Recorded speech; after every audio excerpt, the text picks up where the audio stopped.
Okay, let me get. I'm on a minute early. I'm on a minute early. Oh my gosh, something is crazy. So, there's lots to catch up on.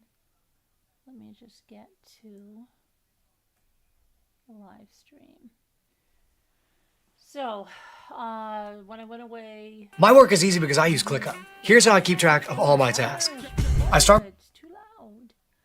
Okay, there was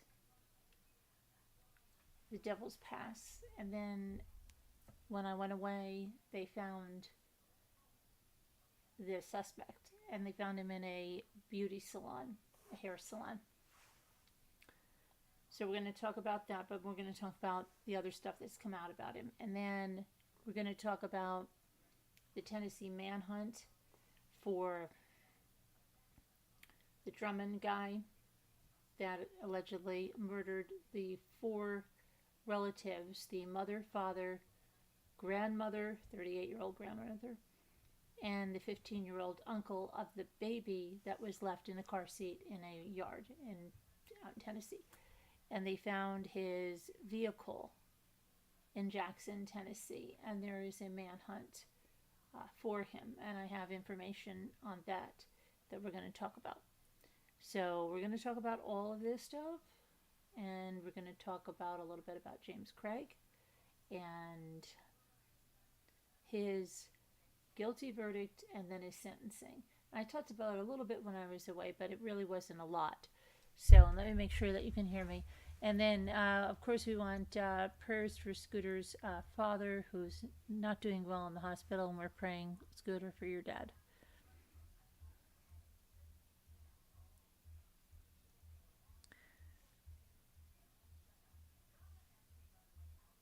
And what else did I want to talk about? And I had a nice evening. My brother's up, so we had a big dinner over there, and then we had a bonfire, and I got back here around 10 o'clock. I was there from like 6 to 10. That was really nice. My nephews and their families, and my one nephew has, we're only 4 years apart, and he has two kids, and the youngest is Ethan's age. They're like 2 weeks apart. So they were fishing and everything. They got plans for tomorrow and everything. And then my youngest nephew from my brother and that was there. And so we met up and talked and had a great time. And of course, my oldest nephew's wife's the youngest one's girlfriend. So it was nice, very nice. And of course, my brother and sister-in-law. All right. So we had a good time. Anyway, let's talk about what's going on here, because I do have some catching up to do, but I did do quite a bit of catching up with the Devil's Pass suspect. I saw the footage when he went into the beauty salon. I saw the interview with the woman that cut his hair. I saw the arrest being made. And I saw a court appearance as well. So we're going to talk about all of that and what's come out about him as a teacher and what was said about him and all that stuff. So let's go over all that stuff. I think we'll start with that guy, the Devil's Pass.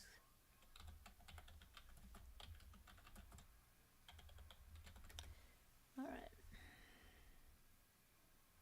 Devil's Den. Why do I?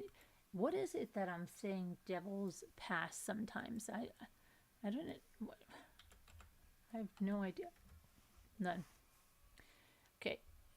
He's a really scary looking guy. He really is. I mean, if this was a child of mine's teacher,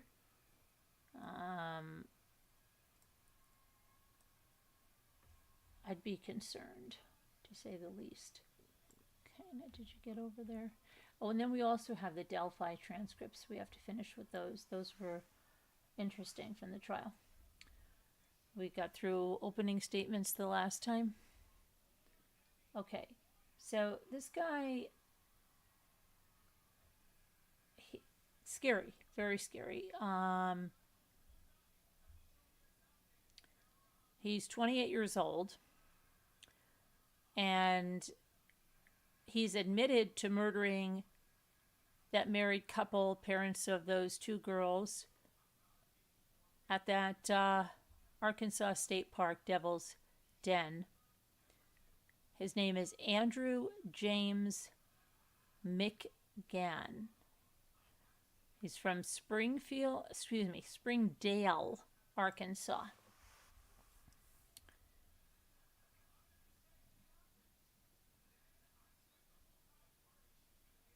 Now, someone there, this is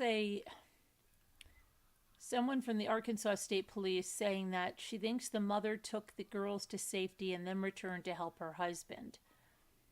I don't see how that. Where was this?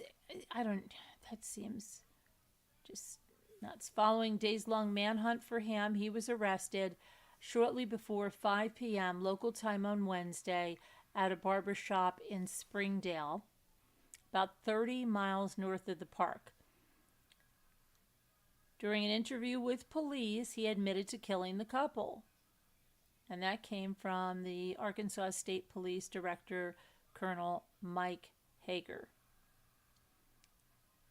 DNA from blood recovered from the crime scene also matched McGann's DNA.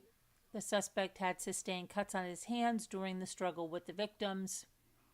Items recovered from his residence were consistent with being involved in this particular crime. He had recently moved to the area from Oklahoma, had been hired to work at a local school. He was hired to teach in Springdale Public Schools this upcoming school year, but had not begun his employment. And that comes from the superintendent, Jared Cleveland, saying, and I quote, "This individual has not at any time come into contact with Springdale students or the families we serve. No additional information is available at this time due to the ongoing investigation. Our entire team extends our deepest condolences to the Brink family. Their children are especially in our thoughts and prayers." Now, he was a fifth grade teacher in Broken Arrows, Oklahoma, during the 2023 to 2024 school year. He passed, according to the school district, background checks. The prior school year, he was employed as an elementary school teacher in Flower Mound, Texas. The Louisville Independent School District confirmed that, but he was placed on administrative leave in the spring of 2023 following concerns related to classroom management, professional judgment, and student favoritism. He ultimately resigned, the school district said. An internal investigation found no evidence of inappropriate behavior with the students. Asked about a motive in the double homicide, Hager said it remains under investigation, though he did say it appeared to be a completely random event. He said, "We have no reason to believe there was any known association between our suspect and the victims." The victims died from stab wounds, and the murder weapon was a knife. Knives were recovered from the resident's home, but it's unclear if any was the murder weapon. Hager said the police received over 500 tips and credited the public's help with bringing the suspect into custody.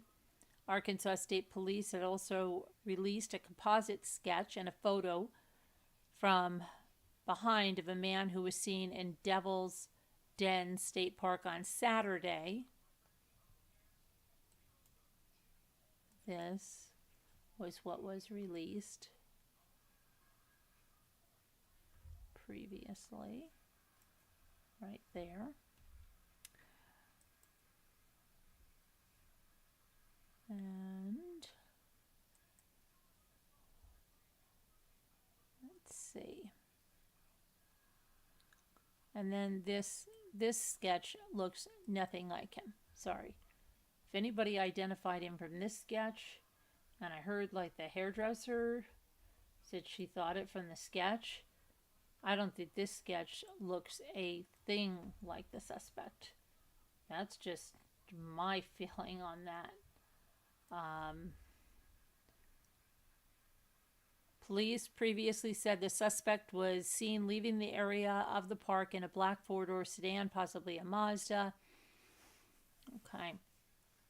Once they identified the suspect, McGann was arrested within an hour at the barber shop.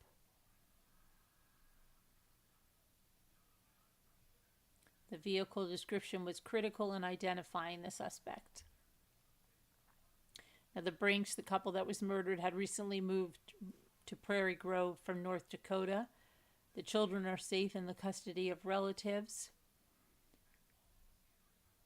Hager said the Brinks were a loving couple and credited their two daughters with helping in the case, saying they are in awe of them. The information that they were able to provide to start us down the path to be able to make the arrest. It all started with those two little girls. He said it's incredible. Hager said the couple has a third daughter who wasn't on the trail that day. It is my intention to use the full weight of my office to bring this defendant to justice for the Brinks family, said the prosecuting attorney for Washington County, Brandon Carter, at the Thursday press briefing. The prosecutor's office will not be waiving the death penalty in this case. McGann is scheduled to make his first court appearance on Friday, with an arraignment expected next week. Now, I saw the court appearance, so we're going to talk about that too. And I just want to get, hang on one second, just get this. This is, put this into my video over here. Okay. Hi, Billy Boy Blue. You're the owner of a broken heart? What happened? Who broke your heart? Who broke your heart, Billy Boy?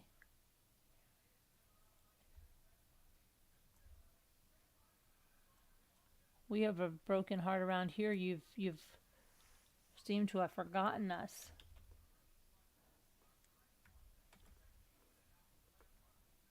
Okay. Just put this over here.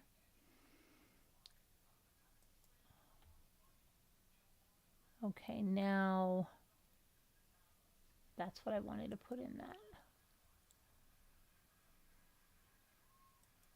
Okay. And I just don't want, okay, good. Hi, I see you, you see me. What's the matter, I see you, you see me? Why do you have 2 question marks? Let me make sure that you can hear me. Okay. Oh, you can. Okay, good. Billy Boy Blue.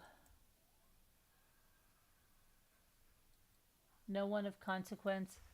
Okay. Sorry to hear that, Billy Boy. You're welcome over here, you know that.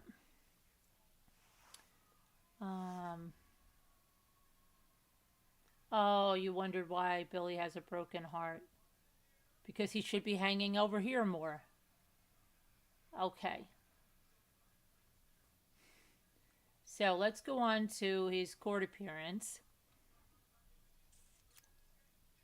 Okay, let me get... Oh my goodness. Sorry, I'm sorry. Okay.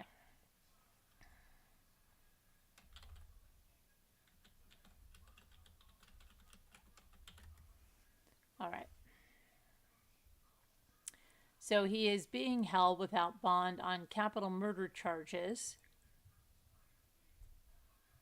And let's see here.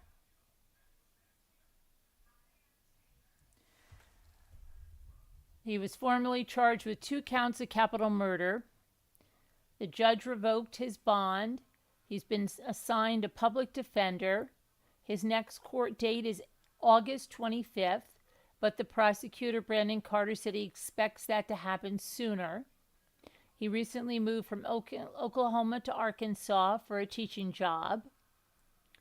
Let's see. He was a candidate hired for the upcoming school year. but he has not come into contact with any of the Springdale students or their families. He taught, I told you, in those other school districts that we mentioned. He was getting a haircut at Lupita's Beauty Salon and Barbershop on Huntsville Avenue in Springdale when detectives walked in mid-haircut and made the arrest. And let me see. They saw his car outside the beauty shop, and now he's facing 2 capital murder charges in connection with Clinton and Cristin Brink's deaths. Let's see. So that is hold on one second. Here, let me move this. Let me get hang on 1 second. Okay, sorry about that. So let me just get here's a photo from court earlier of this guy with his stripes on there, and you saw his mugshot before.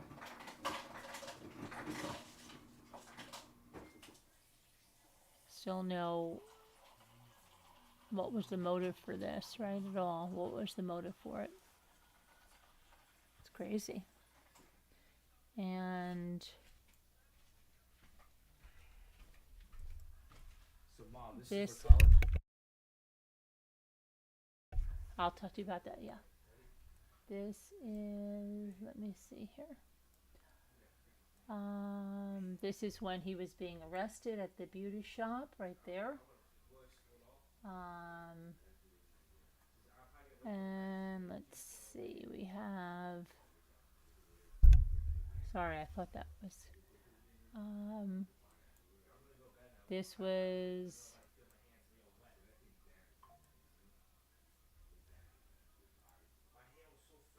that was the beauty shop right there. I think a little advertising for them. And this one was, let me see. Oh, here's another picture from when he was at the beauty shop coming in. And he just wanted like a fade kind of, she said, on the side of his hair. But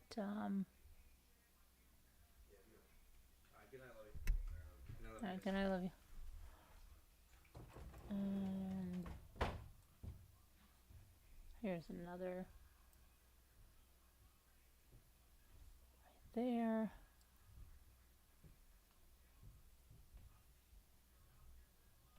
So, we still have to find out why we would do this to this couple, why. But there's the other thing I want to talk about is what some parents said about him as a teacher, okay?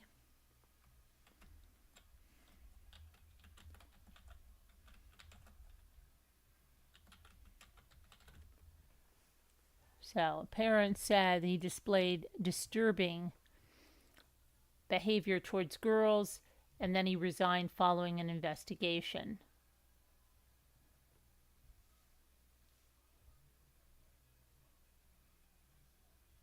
So a parent whose child was taught by this teacher said that he displayed concerning behavior towards female students and he had poor teaching practices when he taught at a Texas elementary school. Again, Andrew James McGain taught 4th grade at Donald Elementary School in Flower Mound, Texas during 2022 to 2023 school year. And it was there that Lindsay Polyak met him. Her son would spend part of the day on some Fridays in McGain's classroom and would always share his experiences with his mother when he got home from school.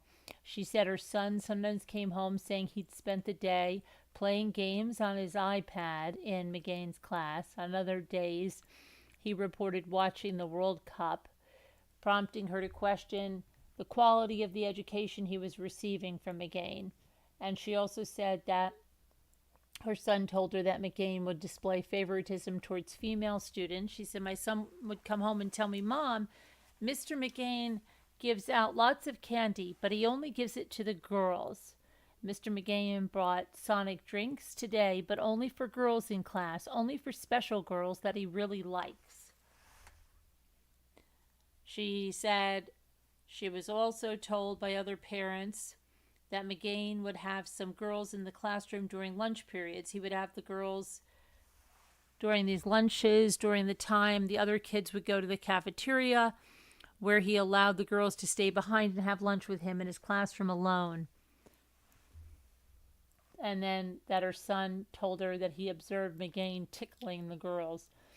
While she said she didn't personally file a complaint with administrators or the superintendent, she says other parents did, and a formal investigation was launched.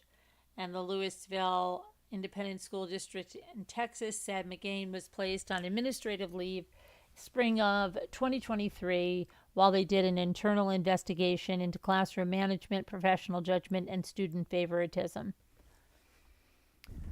In a message this week to the school community, the district said that its investigation determined that McGain's classroom management and professional judgment were below the district's expectations, that there was no evidence of inappropriate behavior with any student, and he resigned in May of 2023. The district should not have allowed him to resign, the mother said. They should have taken some sort of disciplinary measure and potentially terminated him, something that would have gone on his record where he would to apply for the next school and they would call for employment verification that they would find out. The district has not said much about this except what I already told you. And after leaving Texas, he went to a school in Oklahoma for about a year. And then Arkansas, but he had not started yet in Arkansas.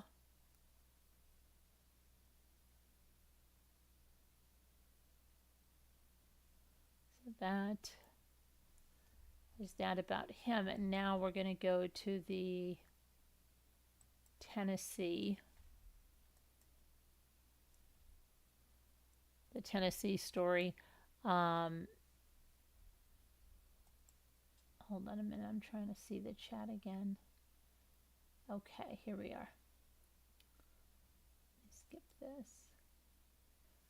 Let's see what happened. Did you say Andrew Tate? No, I did not say Andrew Tate. Not at all.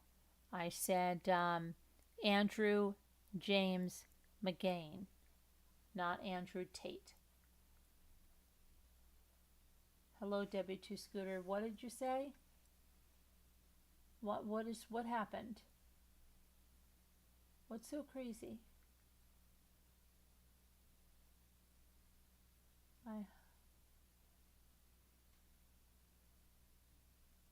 Hi, Denise.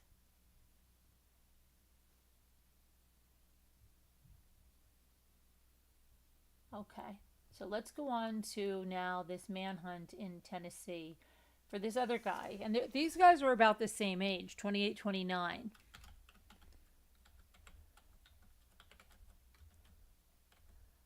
And this story is just so crazy as well. And this guy, well, let me get his picture up here so we know we're on to a different person here, right? This is Austin Robert Drummond.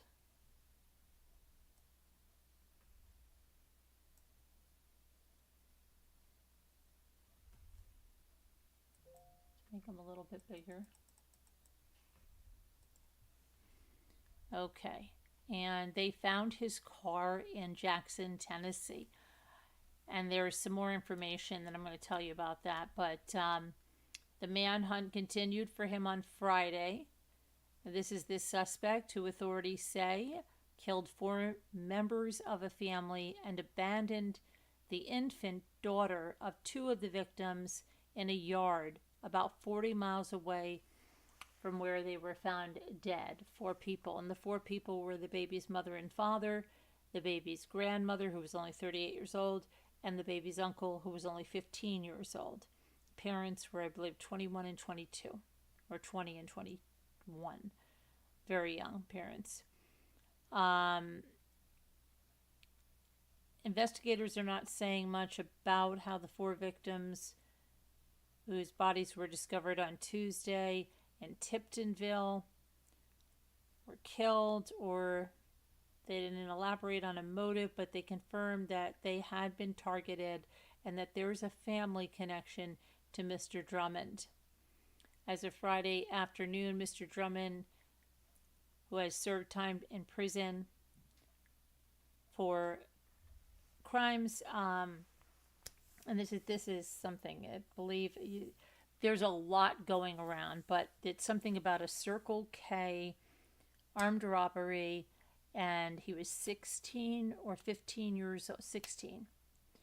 And then he was transferred to a juvenile detention, and then they tried him as an adult, and he allegedly was in prison for 13 years, got out last September, and in the meantime, when he's been out on bond, there were other offenses that were going on allegedly that I don't know why nothing was done about those, but yeah. And so he was in the area. And then there's a lot of other stuff that's going on. The authorities are offering a reward of up to $15,000 for information that leads to the capture of Mr. Drummond. His white 2016 Audi A3 was discovered on Friday about 75 miles southeast from the murder scene on a dead-end street in Jackson, Tennessee. Mr. Drummond was still believed to be in the area, according to law enforcement officials who advised people to keep their doors locked, saying he is considered armed and dangerous, said David B. Roush, who's the director of the TBI, Tennessee Bureau of Investigation. Now, on Tuesday, just after 3 p.m., a caller informed authorities that a minivan or sport utility vehicle had dropped a baby in a car seat in a random front yard near the community of Tigret, Tennessee. By 5:10, authorities had identified the baby, and they were searching for 3 family members, whom they named as Matthew Wilson, Adriana Williams, and Courtney Rose. And shortly after the 3 were confirmed dead, in a separate post 2 days later, the sheriff's office confirmed the death of Mr. Wilson, 21, the baby's father, Ms. Williams, 20, that was the baby's mother, Ms. Rose, 38, the baby's grandmother, and Braden Williams, 15, the baby's uncle.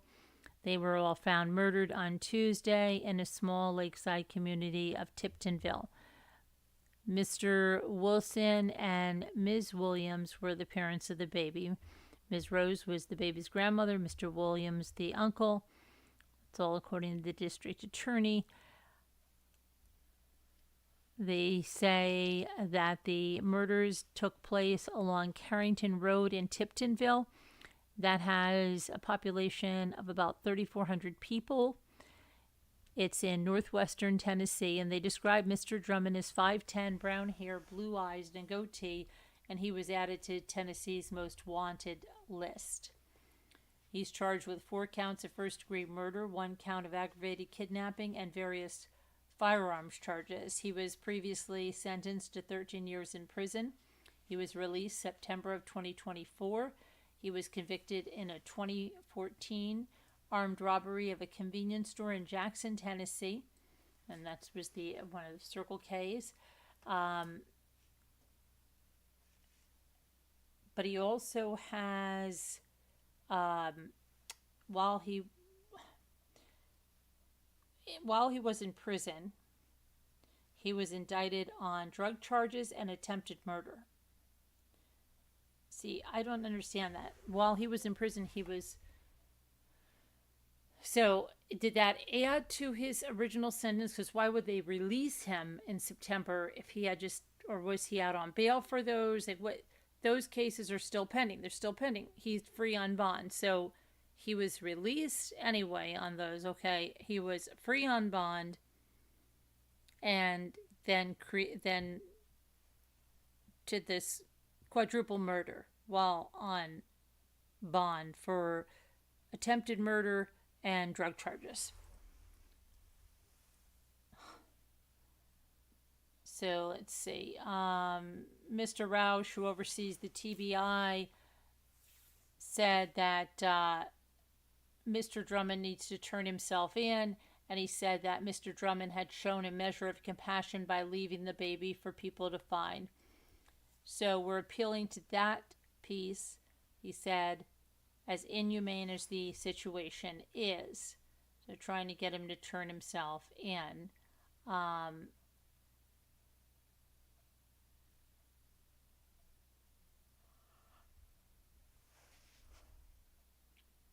let's go to some other stuff that we have here because, hold on one moment here.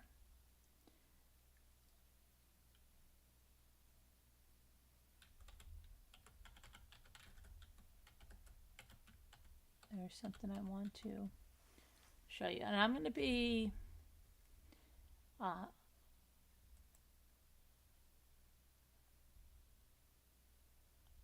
well, we don't want to go too far into things that there's a lot of stuff out, okay, about certain things. So that his white Audi was being towed from a wooded area where it was discovered empty on Friday in Tennessee. He is still at large. Let me see if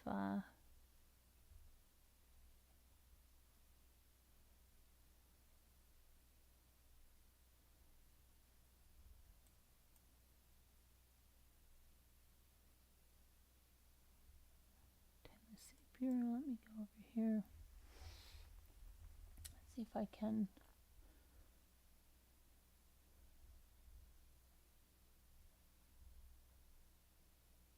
Okay, so this is another. What the heck? Oh, here we are. Another shot of the suspect right there. He's been added to the Tennessee's most wanted list.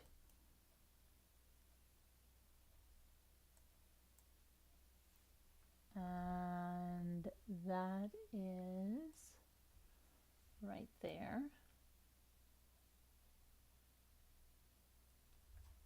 So a little larger. Again, age 28, male, white, 5'10", 190 pounds. His blue eyes, blonde hair. And there's the number if you see him.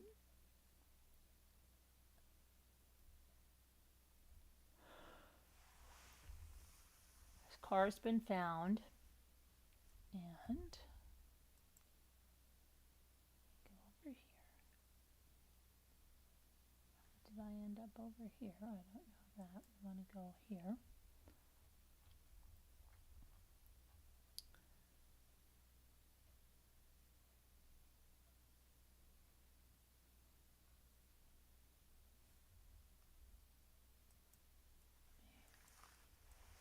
Put him here.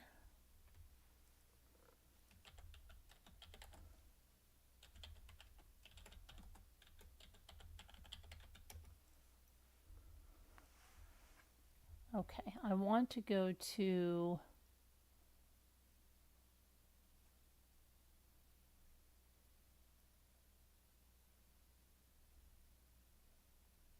the vehicle being found. So I want it, there's a lot circulating. If you're looking at this, and I'm just going to go through some of the comments, recent ones. The car was found in Jackson, and they said this is where he's from.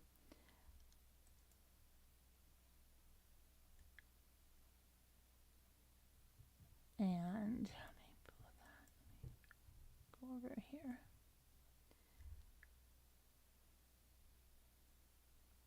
So again, the reward is totaling now $15,000. It's been offered for information that leads to his arrest.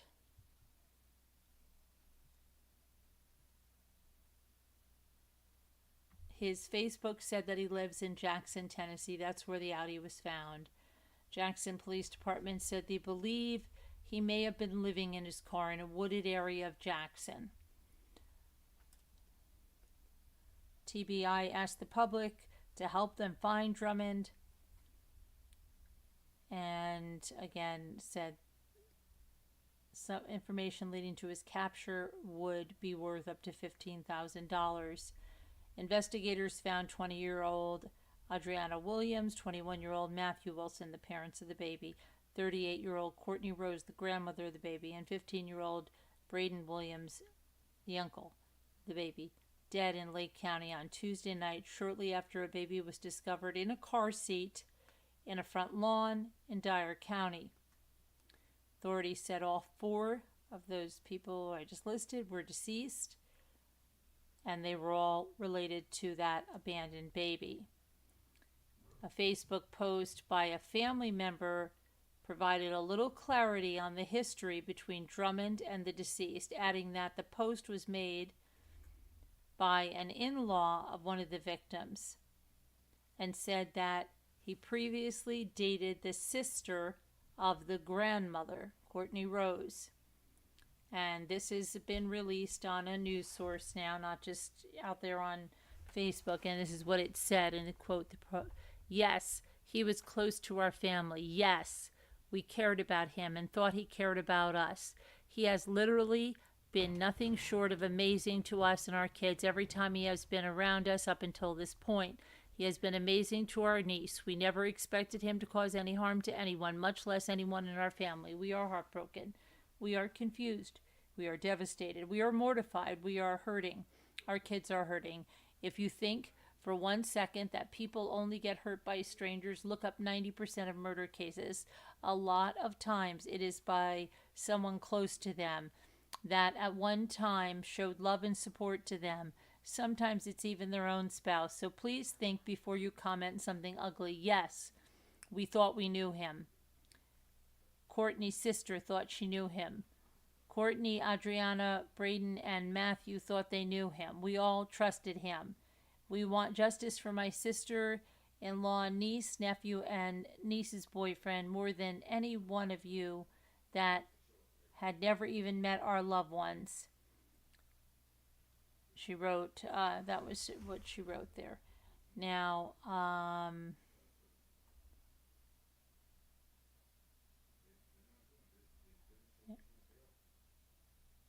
let's see, here we have, let me see where you guys are here.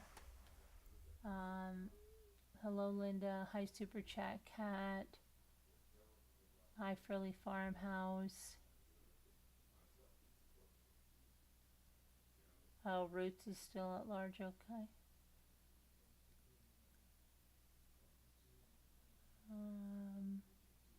Hi, Georgianne. How are you? You think he did it because they were isolated from their surroundings when he did the crime? And by the way, I am from Arkansas, Georgianne. Oh, you're talking about the other case. Okay, Georgianne. I remember Georgianne from, what was it, Mary Tyler Moore Show. This is crazy that he was a teacher and then he killed the kid's parents. They said they are fixing to figure out the motive. Well, to me, it wasn't random because he previously had some questionable things. I don't know. They weren't parents of kids that he taught, I don't think. Let's see. So let me go.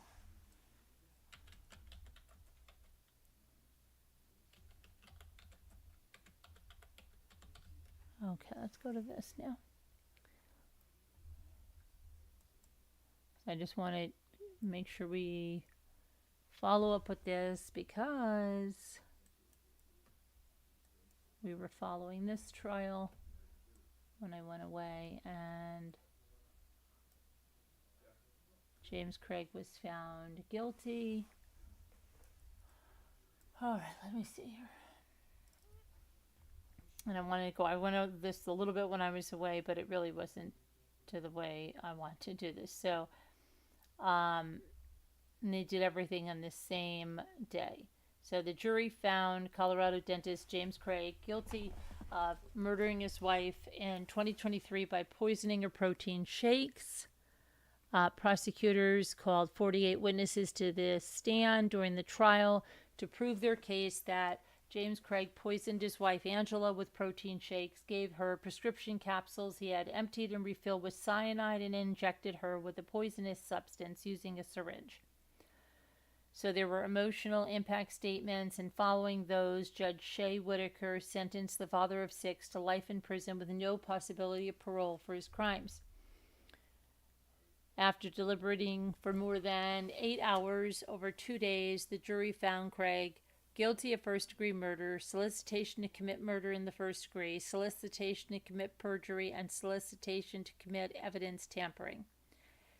The victim's impact statements: Angela Craig's family members spoke about their loss and their contempt for her convicted husband.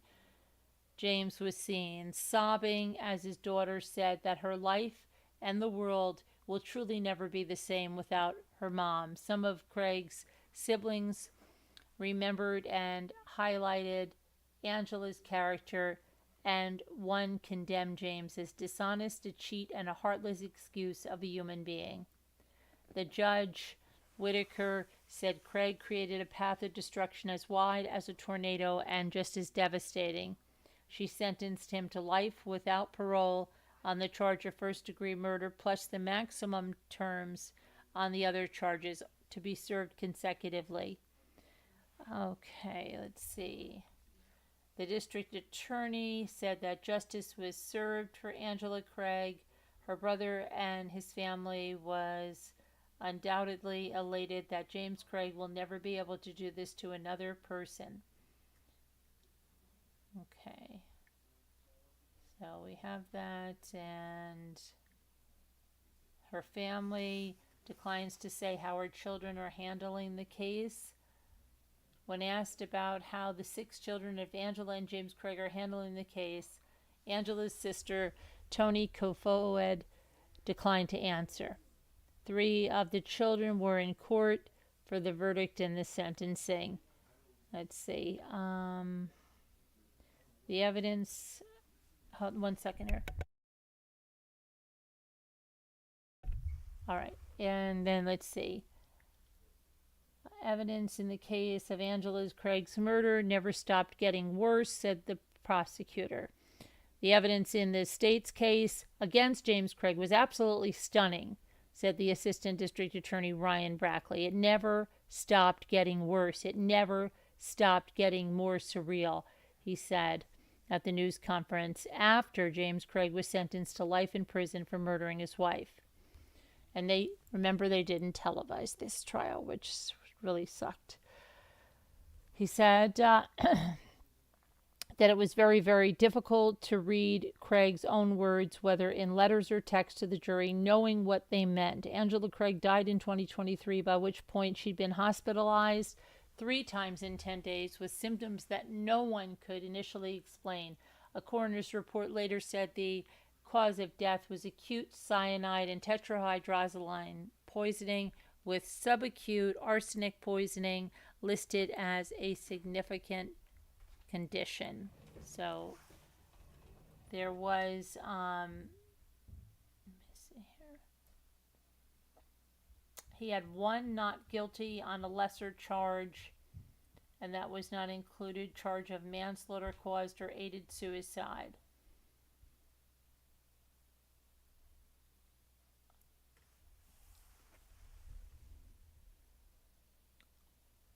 The assistant DA noted how unusual it was to see the jury watch the sentencing.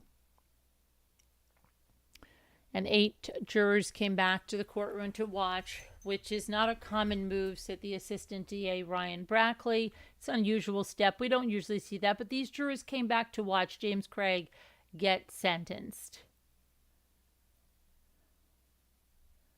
Angela Craig's family is elated following James Craig's sentence to life in prison without the possibility of parole. Her brother said on behalf of their family, and this is her family speaking, her brother speaking at a press conference. We are undoubtedly elated that James Craig will never be able to do this to another person, Mark Prey said. He thanked the police and investigators who worked on this case, as well as the healthcare professionals who cared for Angela while she was in the hospital after being poisoned by her husband. This has been an incredibly difficult time for our family. We take comfort in the integrity and commitment shown by everyone who stood with us in pursuit of justice for Angela and her children. We thank you all so much for your support. Okay. So we have all that. Let me see where you guys are.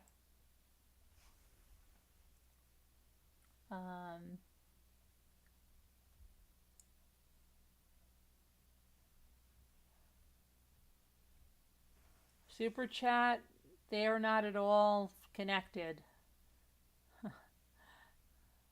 Billy Boy didn't do anything with him.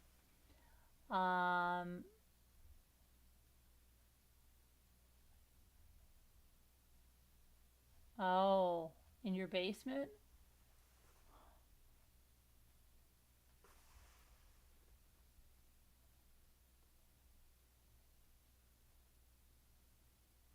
In your basement? Oh, I get it. I think so. I'm sure. Oh, not the other one. Okay, I got you. In your basement. Okay. Anywho's what's it now? I can't believe it's 12:18 and I'm like feeling so freaking sleepy. It's not even funny.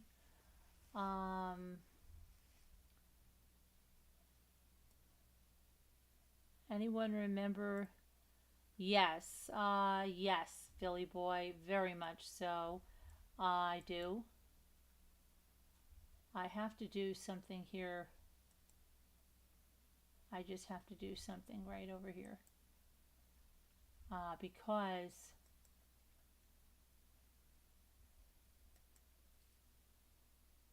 yes, I remember a lot. I remember a lot of quite a lot. I missed the daily. This is the daily, but I missed the other one. We want to go to the. We can't do our other dailies, huh? Ah, that's crazy.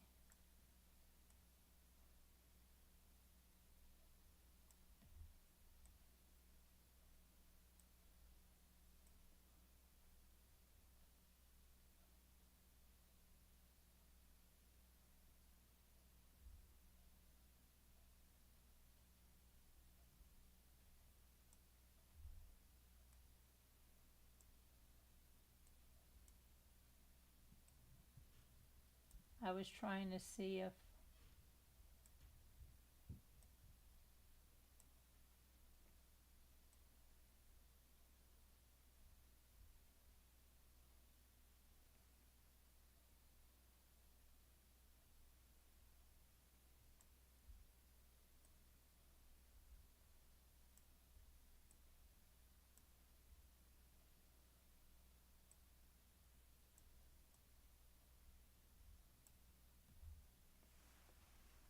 he was a wild boy. Oh, look at that, Billy Boy. Look at that. Billy Boy, got it. I thought you were describing that guy as elderly. I'm like, well, now Billy's not elderly, was he? But I see what you did. I see.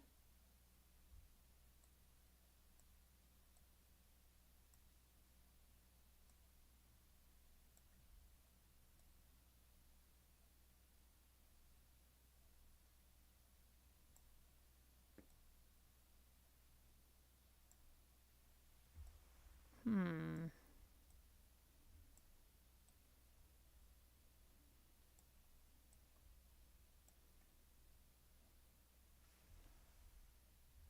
Um,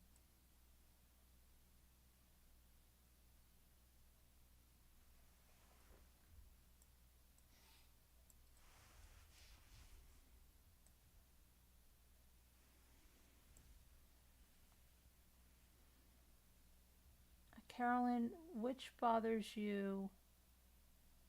Which brother? Carolyn, which brother you had dinner with? There's three. There is three. It's my oldest brother. My oldest brother. Okay.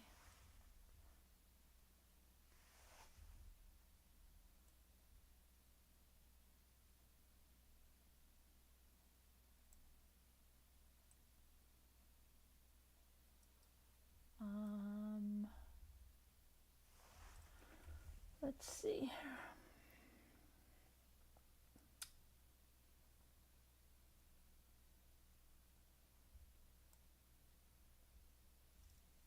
My oldest brother.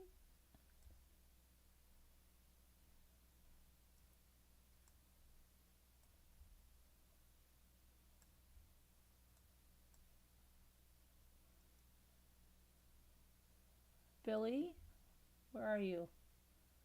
You just stopped? You just stopped?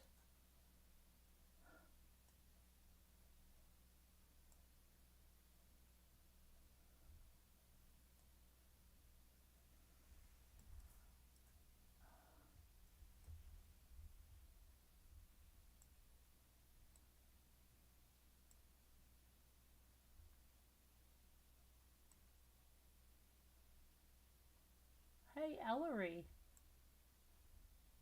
And have that there.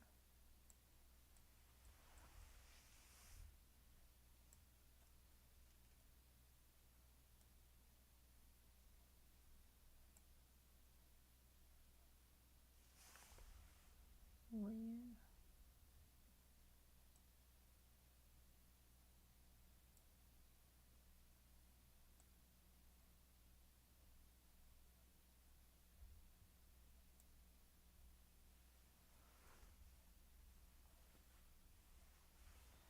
Real.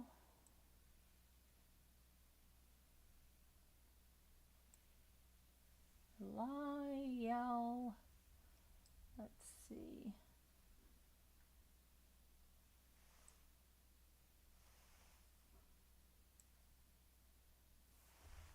Got that.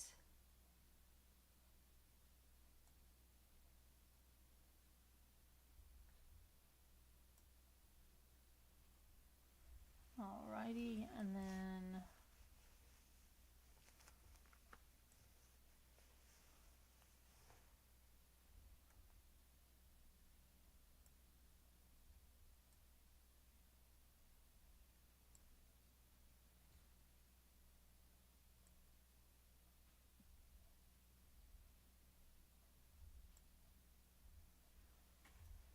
hi, Christine. Are you out of the hospital?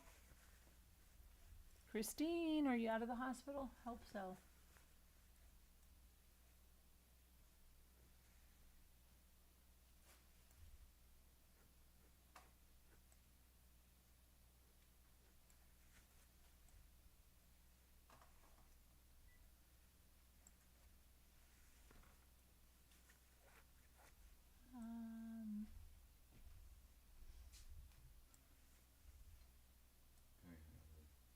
Right. What do I got here? Just, yeah, I'm on the live, you know. I know you that guy's face you right on it right there. Oh, yeah. Did you see his Facebook page? Huh? Probably why. It's just nothing like jail pictures and stuff. Oh, I saw those already. You saw them?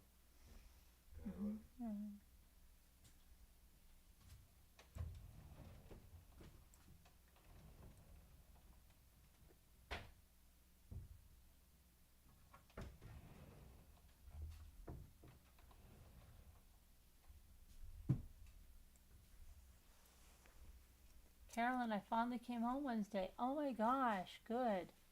How are you? Hi, Dark.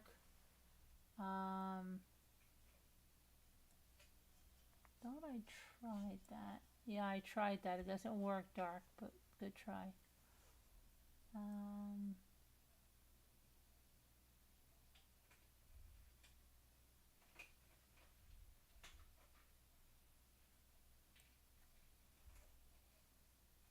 22 days. Oh, wow. How are you? Are you feeling better now?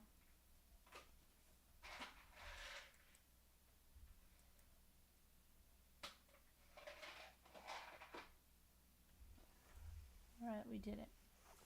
Alder meeting.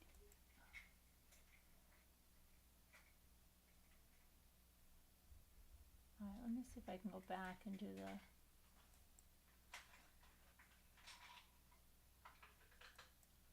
That's the only one we missed. We did the other one? Yeah.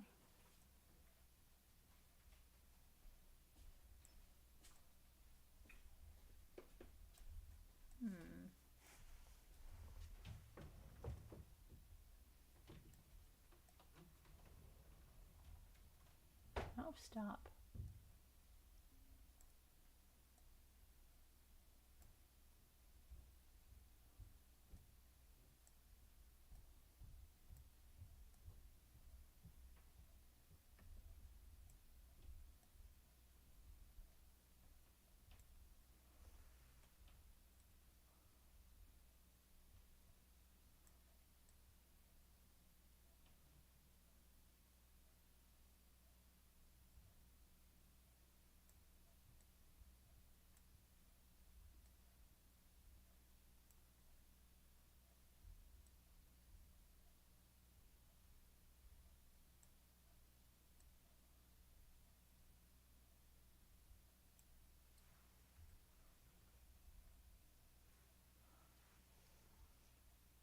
Okay. Okay.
What was we did? Did we do errors?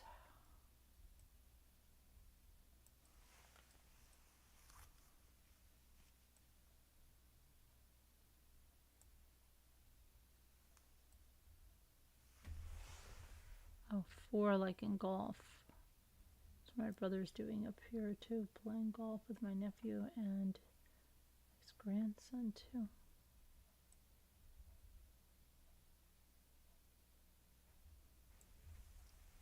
Oh, how about Rose?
What does anybody have on this one? Anything? I think we'll have to do this. Sorry.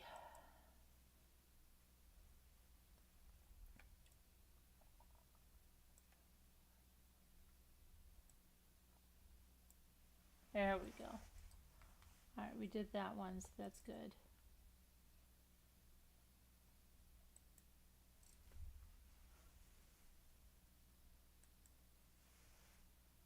Got a flan. Yay, custard pudding.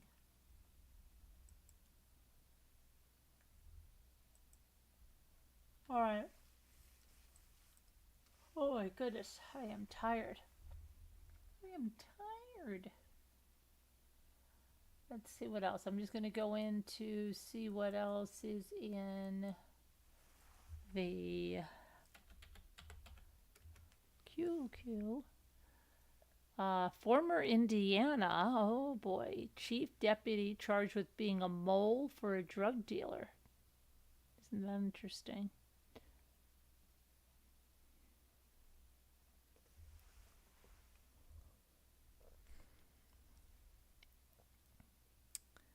A manhunt continues for a suspect after 4 shot dead at a bar.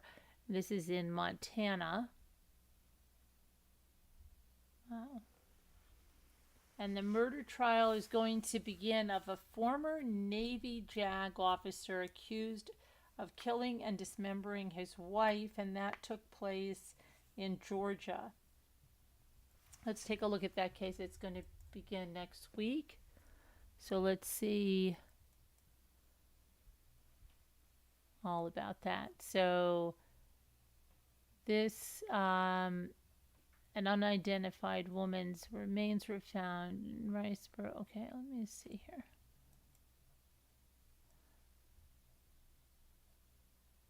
Nicholas Casotis. Let me get him down here. I feel like I've probably reported on this when it happened. Okay, Casotis.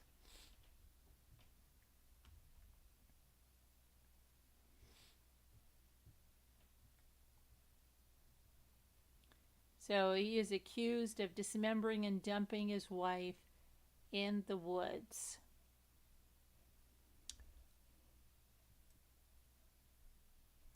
Okay, so let me take a look at this. Is going to go to trial next week.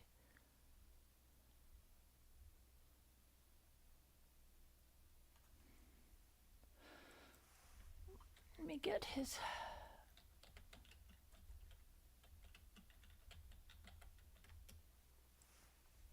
Let's get an image up there so we know what we're talking about.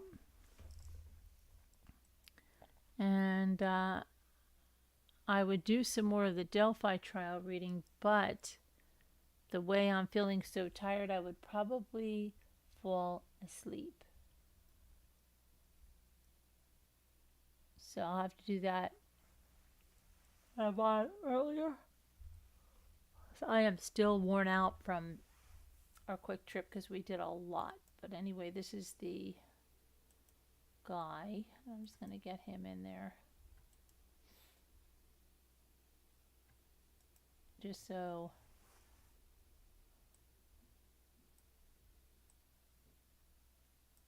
Come on.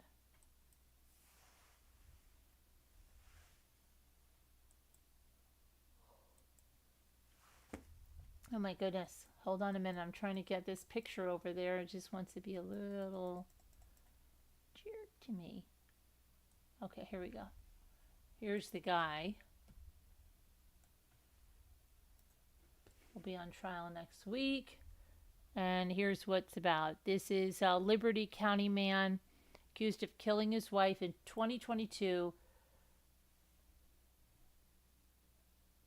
He's been in custody since May of 2023 for the murder of his wife, Mindy Casadas, in the fall of 2022. Prosecutors revealed that her body was found in 4 pieces with tool marks present. Both the prosecution and defense agree that the crime scene photos should not leave the courtroom. Okay, let's see here.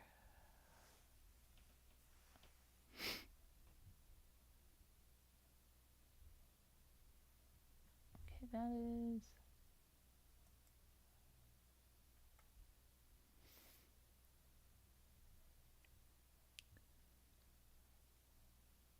Let me get what I'm just trying to get this. Okay, after months after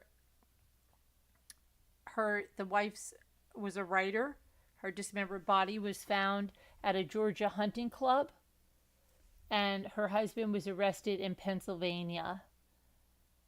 So he's an ex-Navy JAG officer, is accused of murdering his writer wife, whose dismembered body was found in the woods of a hunting club in Georgia. Nicholas Casotis was arrested in Lancaster, Pennsylvania, in connection with the death of Mindy Mabane Casadas, 40, according to the Georgia Bureau of Investigation. Nicholas goes by the name Nicholas Kellyan Stark, a former judge, advocate, general corps officer for the U.S. Navy. According to the couple's wedding announcement from 2016, Mindy was a writer and a business owner who earned a master's degree in public and international affairs at Virginia Tech. Nicholas is charged with malice murder, felony murder, aggravated assault, tampering with evidence, and removal of body parts from a scene of death or dismemberment, according to the GBI. Police are investigating a motive for the grisly slaying. The shock came to light on December 2nd, 2022, when hunters came upon the remains of an unidentified woman on the grounds of the Parole Hunting Club in Riceboro, Georgia, according to the GBI. Investigators believe the woman was killed approximately 1 or 2 weeks before she was found, and parts of her dismembered body was scattered around the hunting club. Additional remains were discovered within a 3-mile radius of the property of the hunting club. On December 13th, law enforcement asked for the public's help in identifying the woman, who used a forensic artist's rendering of her. Weeks later, they released additional details. It's unclear why Nicholas was in Lancaster at the time of his arrest, but authorities said that the couple was living in Savannah, Georgia at the time of Mindy's death.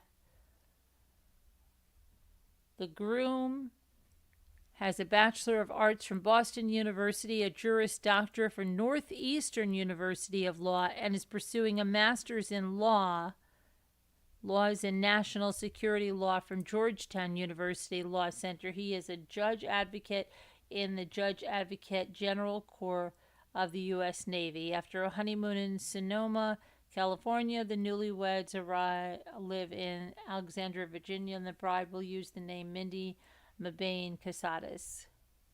That was in, I guess, their wedding announcement. One former classmate from Mindy said she is still speechless. She touched many lives. Another said, I hope she knew how many how many loved her and how many have missed her for so long. I also pray she didn't suffer. She was a special person, a true friend to all. So that is going to trial this week. Coming up, the new week. And